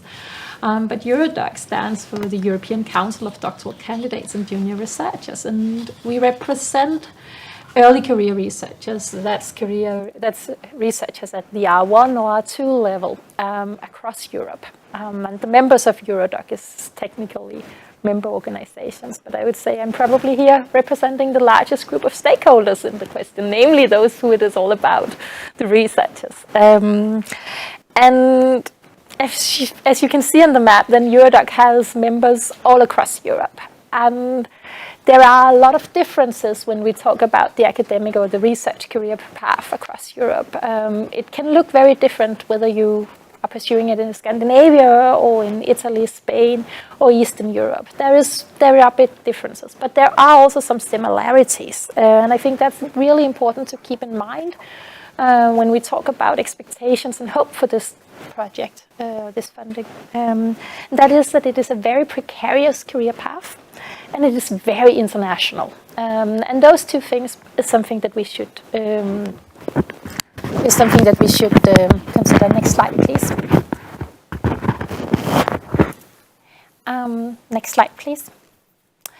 And precarious is in the heart of it, and I will read out loud here. Precarious employment is many things, with amongst other aspects lack of proper employment, unreasonable short employment periods, or part-time positions being key contributors. However, precarious employment also includes lack of equal access to the country's social security network, lack of career perspectives, as we mentioned before, and continued job insecurities.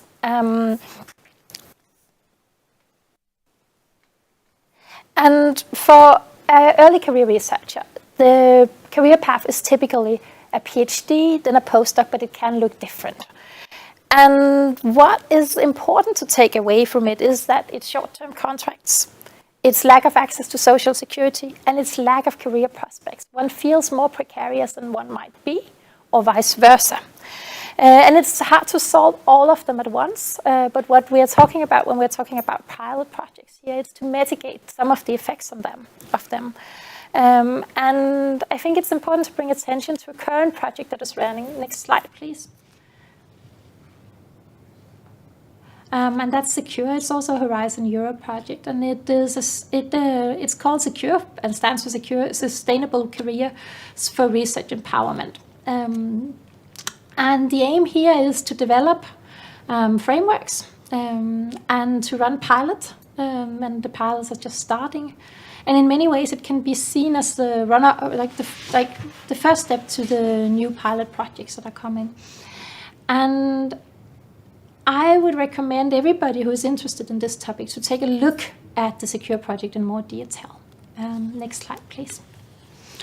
And if we go back to the question about talent, the current project, Talent Ecosystem for Attractive Early Research Careers, sorry, it's flipped as normally, compared to normally. And you asked me, what do we expect? We expect that some of this precariousness, that these pilot projects attempt to mitigate the precariousness.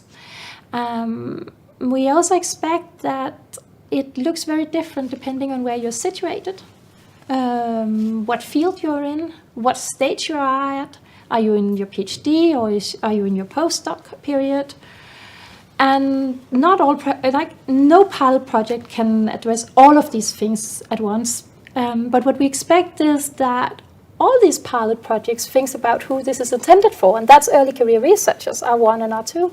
And though and include the researchers that this is all about in asking them what is needed, and include them in terms of listening to what are their needs, because that's not always something that we are very good at. And then I would say we also expect that one considers what is, you can say, local projects, or what are local dimensions of the projects you initiate, what are field-specific projects, and what is scalable, what can be applied somewhere else. Yeah, and next slide, please. So the status quo is that the career is very precarious, and the goal should be to mitigate it. But precariousness is multi-dimensional, so please include everywhere those it's about. And please consider the international aspect, I will say. Consider the international aspect and include the early career researchers. That's our most important key messages. Thank you. Okay, thanks a lot. So this is basically what we have in terms of presentations. Perhaps I start with you, Pascal. I mean, this is about ecosystems. How would you sell such an approach to a business partner? What is in it for them? Why is it attractive for them to either join the consortium or be part of the associated partners or somehow implement such an activity? That's a good question, thank you. And to me, it's at the time being, we have a constraint in terms of resources. Basically, we have limited resources in society, in all cases.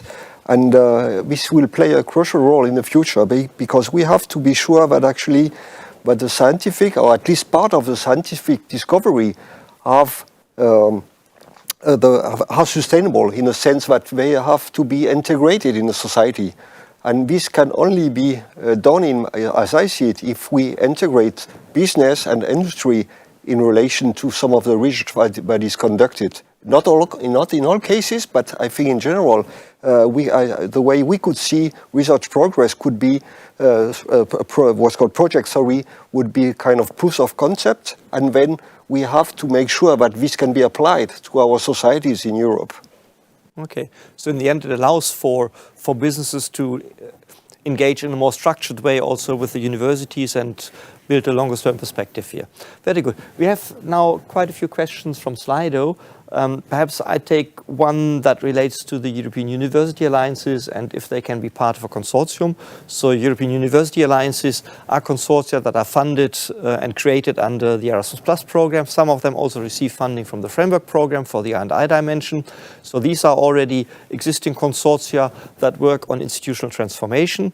And of course, the same legal entities can be part of a consortium that applies to this goal. There is no problem with that. Perhaps a question that we could give to Dario is on the resources. If the money is not given for early career researchers' salaries and mobility, what exactly is the financial support from the EC to be for? So what are the applicants to do with our union contribution? Yes, thank you very much. This is an important question, I think. Well, I think what is important to highlight here is what is the main objective of this goal, which is to make sure that early career researchers and researchers more in general, but in particular early career researchers have better careers.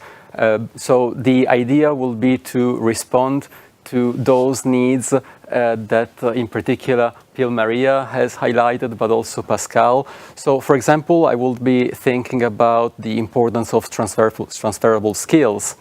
Therefore, developing training in order to allow researchers to have careers in all sectors, that will be really important. At Commission level, we have developed Research Comp, which is the European competence framework for researchers, which aims at developing or at making easier for researchers to develop transversal skills that they can apply in all the various sectors.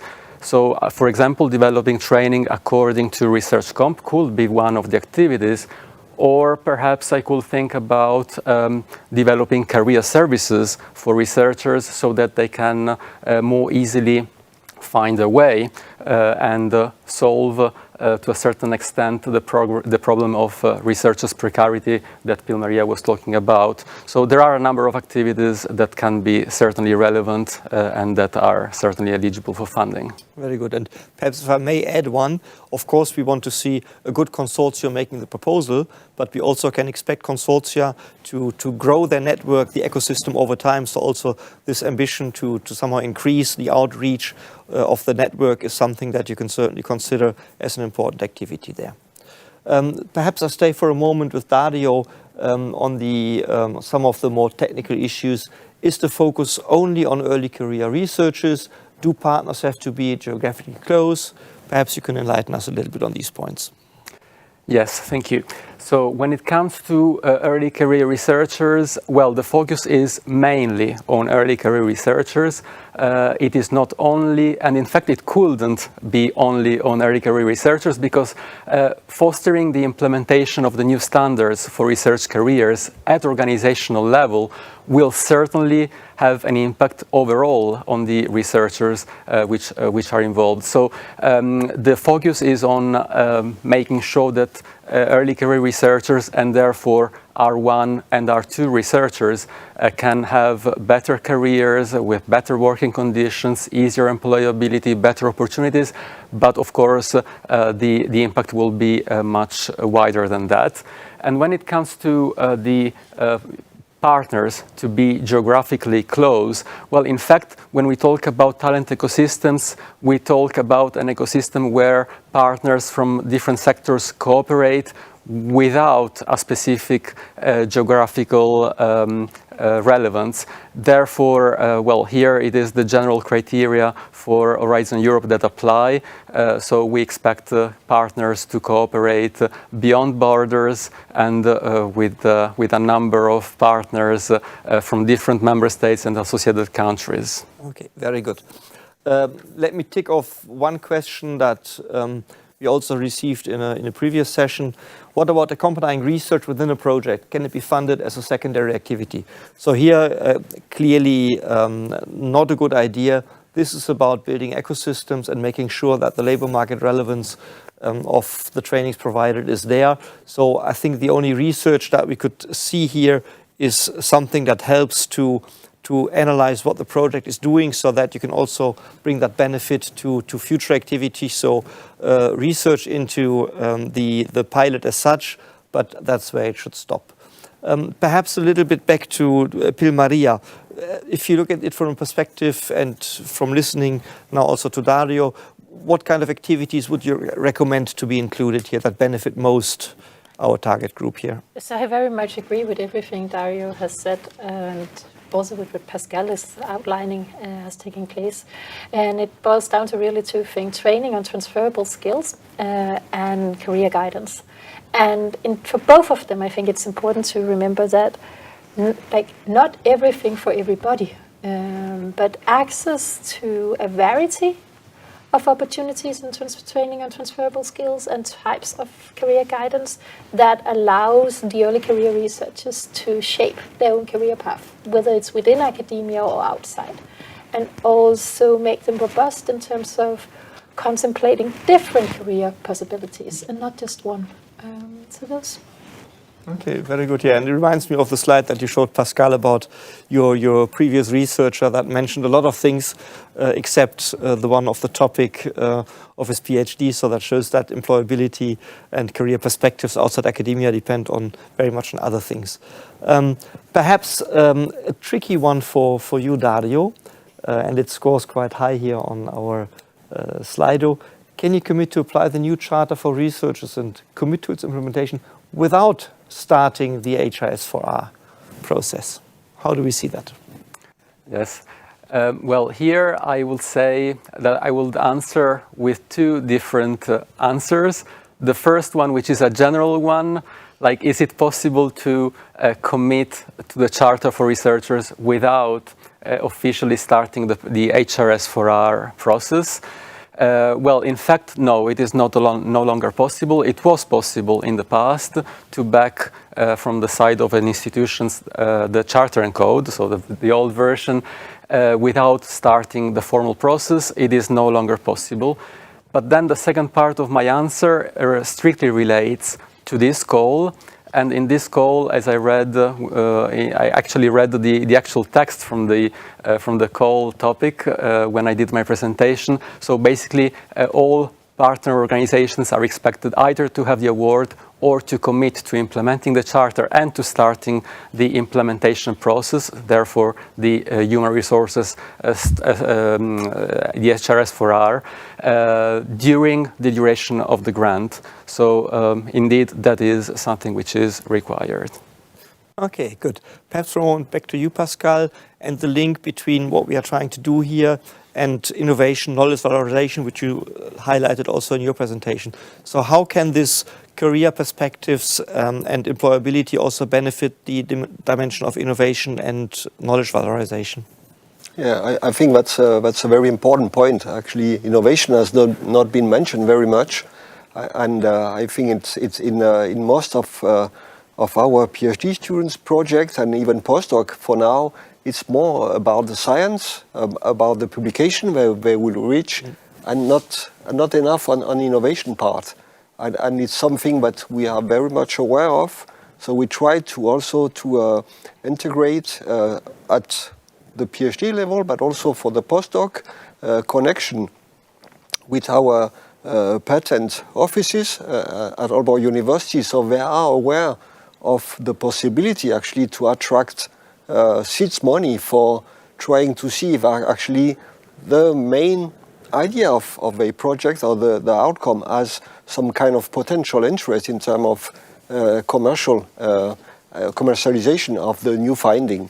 So, and it's something that we have not been being very good at, I think, recently or lately. And I can see that's one of the focus of the call, which is, I think, is very timely, could be to actually to also have a focus on innovation for our young colleagues, and this will make a bridge to the business, like you were asking to start with. Very good. And we have seen this in the first presentation today on the experimentation topic, the importance also of citizen engagement, involvement of academia and industry partnerships. So these things all fall a little bit together. Perhaps I tick off a few of the more formal questions. Duration for the projects. If you look into our call text, we suggest here a duration of up to 3 years. If you deviate from that, you should somehow justify this and explain in your proposal why you think you can do it in less time or you need more time. There was also a question on the evaluation. So this is the typical Horizon Europe evaluation where we evaluate against excellence, impact and implementation. So experts will basically use these criteria, but do this while looking at the call text. So you have basically to tick the requirements of the call text because that's how experts will look and interpret the dimensions of excellence, impact and implementation. Let's see, perhaps a question again for Dario.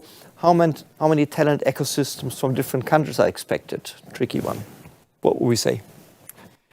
Well, here I will answer with what I said at the beginning. So we expect about 15 talent ecosystems. That is the number of projects that we expect more or less to fund, considering that we have a budget of 20 million euros and a budget for project which should probably be between 1 and 2 million.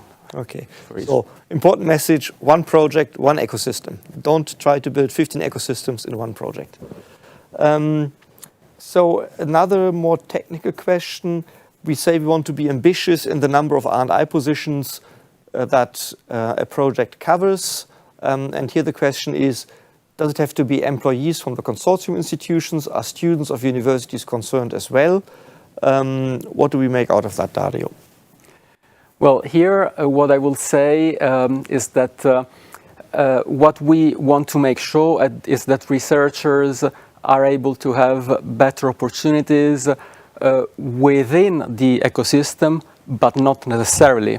So it is possible that a researcher, after being trained, for example, within the ecosystem, then finds an opportunity based, for example, on career development services that are provided within the ecosystem, that he or she finds an opportunity beyond the ecosystem. So I think that the overall objective is to foster better careers overall, not necessarily within. And when it comes to students of universities, well, the idea here is to have specifically a focus on early career researchers, therefore on R1 and R2, and R1 are indeed researchers up to the level of a PhD or with an equivalent level of experience and competence, therefore they are also covered. Okay, very good. And I think we should also be clear that when we talk about the ecosystem, it doesn't mean that this is limited to the consortium, to the formal partners on the project. You can also build the ecosystem and in your proposal, a group of organizations that somehow join your effort without being formally part of the consortium and part of the reporting obligations. So try to be smart in building the system that is also easy for the partners that you want to involve. Perhaps a question on transversal skills. The question here is, could you give us some examples that make clear what you mean by transversal skills? And that's perhaps both a question for Pascal and Maria. Okay. Please start. Okay. I can start. I would say example from a PhD project conducted in a medical field, I would say, and it could very well be that, for example, you have been conducting a number of laboratory studies. From these, you can take your knowledge about whatever kind of analysis you've been doing in the laboratory to a company and do that in a different prospect. It can also be moving to a medical science and having also a knowledge about GDPR and how this data can be used. Just to have two examples. Yeah, and maybe also one we discussed in the lead up to here is the ability to take part in the public debate about research and the role of research in society. And that's one, if you are searching for something that should be trained better, that's a really important one that many early career researchers and other researchers are not trained well enough in. So it can be both very field specific, you can say, but also very broad, that are universal for all researchers, and where they are then applicable depends, of course, on your career path. And then if I can just continue on that part, because that's what you mentioned earlier I think was very important.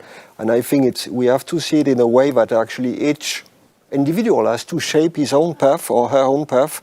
And that also apply for transferable skills, basically depending on where you want to develop yourself or what are you heading at. That will also give the possibility to have in economics, people say that what's called one size does not fit anyone. So basically we have to be aware of the diversity of the career and also of these different ecosystems. Yeah. I think also in that sense, many researchers early in their PhDs and also in their postdocs don't even think about that they might end up being part of giving recommendations for policies. Very good. That's a very transferable skill or transversal skill. Yeah, and that was one of the questions that now has disappeared because we're getting so many and so we don't see all of them. Should such a project also develop policy recommendations? And I think that's indeed an interesting point because we want to benefit from the experience of these pilots. So also very clear, we are looking at here a good population of around 15 projects that we are going to fund. So also from our side and the side of the Research Executive Agency, we are going to follow up closely and bring these projects together so that they can also learn from each other. So you're not going to do this in isolation. We see this very much as a learning exercise. And if this goes well, we call it a pilot, then of course we're interested in scaling this up. You can easily see this in the thematic context of one of the clusters. So there's a lot of possibilities where we can make sure that we have a good skills pipeline that we can develop here. Let me have another look. Please. Actually, also one of the main focuses on the Secure project that I mentioned is to develop policy recommendations and do a few pilot testing. And when it comes to developing policies on the topic, I would say put it in context with what already exists, because there is already a lot, and we cannot, we also need an overview of good recommendations and not just an ever-expanding So please take a look at the Secure project and put it in that context as well, such that we build upon previous projects, just as for the future it should build upon these projects. So a clear message to all potential applicants: look at the experience that is already there. Look also at what we have on our side in terms of the policy framework, because you have to work with that. That's very important. There were a couple of questions on the distinction between what we are doing with this pilot and the MSCA program. It's of course on our side not looking at individuals, at mobility that we are supporting directly, but here it's about institutional change, institutional transformation, building networks and having sustainable impact on these networks. That's what we are looking at, and therefore a very clear difference to the MSCA activities. I think we have somehow... There's a question on the scope. Should it be more than, should it be around 100 positions over the project duration? I think that's clearly at the very low end of the ambition here. So it depends, of course, also on the topic. It depends on the thematic scope that you perhaps have in your network, but try to catch a number where you can make a difference. I think we are good in terms of questions. Perhaps I look for last time at the three of you. Any last thoughts, starting perhaps with you, Dario? Any last recommendations for applicants? Well, I will start from what you just said when you said that 100 positions is perhaps to the low part of our expectations. So obviously, when it will come to evaluating the proposals, I think we will over there hope to see proposals that are really ambitious, and then, well, in general. As you said at the beginning, we attach a lot of importance to this topic, so we count on you to make good proposals for good projects that can really have an impact, a positive impact on the careers of early career researchers in particular, but not only. So it's about the quality, but also the quantity when we look at the impact. Very good. Pascal, please. Yes, thank you. I think basically to me, the achievement of at least what I expect to see from developing this such ecosystem will be that actually we improve the working condition and the employability of these young researchers. It's no doubt, as you also mentioned, Pierre-Marie, that having a short time contract put a lot of pressure. Many of PhD students in Denmark actually feel stress and have a very doubt about their capacities and capabilities to actually continue research.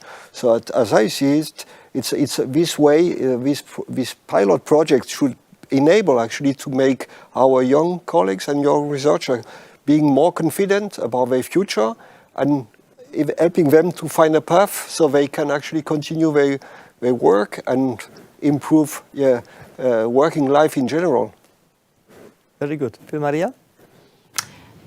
Yeah, like first of all, I'm excited to see what comes of suggestions. I think one thing we haven't mentioned is that career path is really, really tied to research assessment. So there are some ties back to the QARA that we have, that we haven't talked about at all. And then if there's one thing to take away more than that, it is that when you have these short-term contracts, you have gaps between them.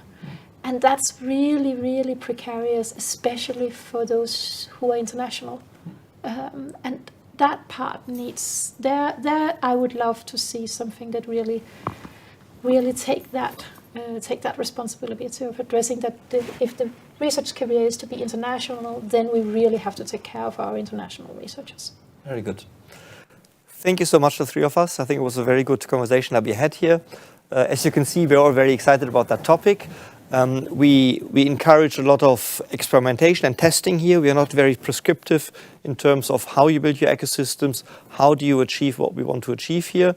Just keep in mind, you have to also sign up to a certain extent to our policy framework that we have here. As a recap, the call is opening in mid-May, is closing at the end of September. We expect projects to start in around a year from now. And if you want to go back to the first part of the session for the policy overview, do so. If you have further questions that help you in sorting out your proposal preparation, part of the first part of the presentation is also the link to our inquiry service. So all questions that we get from applicants are there handled centrally, and therefore please use the possibility to be informed here. Last but not least, the reminder about the brokerage event that our NCPs are organizing on the 17th of June.